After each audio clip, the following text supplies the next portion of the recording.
우리나라도 단계적 일상 회복으로의 전환에 맞춰서 백신 패스 도입을 검토하고 있습니다. 하지만 백신 미접종자에 대한 차별이라면서 반발도 거센데요. 전문가들도 백신 접종을 강제해서는 안 된다면서 백신 부작용에 대한 국민들의 불안을 해소하는 노력이 우선돼야 한다고 지적했습니다. 정희영 기자입니다. 우리나라의 코로나19 백신 접종 완료율은 66.7%. 전 국민 70% 접종 완료 목표에 다가서면서 정부는 단계적 일상 회복으로의 전환을 준비하고 있습니다. 단계적 일상 회복 로드맵 중 하나로 백신 패스 도입이 담길 것으로 알려지면서 논란이 거셉니다. 백신 패스는 백신 접종 완료자에게 공공시설 이용 제한을 완화하는 정책입니다. 그런데 최근 정부가 백신 패스와 관련해 백신 미접종자가 다중시설을 이용하려면 유전자 증폭, PCR 음성 확인서가 필요할 수 있다고 언급하면서 미접종자들의 불만을 야기했습니다. 전문가들은 백신 접종 자체를 강제해서는 안 된다고 말합니다.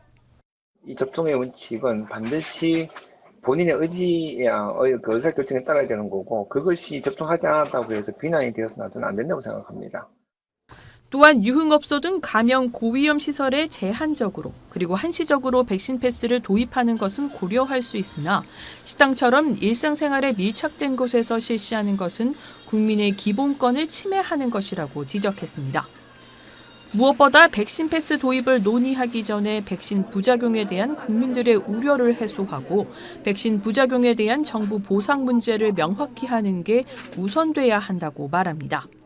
지금 백신을 이제 미접종한 분들이 우배 한 70만 명 정도 되는데, 이 백신 접종을 안 하는 분들은 최근에 그 부작용 우려, 거기에 대한 보상이 적절히 안 된다고 해서 접종을 꺼리는 거거든요.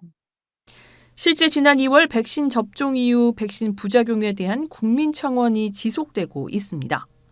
그러나 지난 8일 기준 777건의 사망 신고 사례에 대해 2건만 백신과의 인과성이 인정됐습니다. 중증 이상 반응도 9,995건 심의해 5건만 인정됐습니다. 전문가들은 국민들과 충분한 사전 소통을 통해 공감대가 형성되기 전에 성급하게 발표돼 논란을 일으켰다며 정부 정책 추진에 있어서 신중할 필요가 있다고 지적했습니다. 머니투데이 방송 정희영입니다.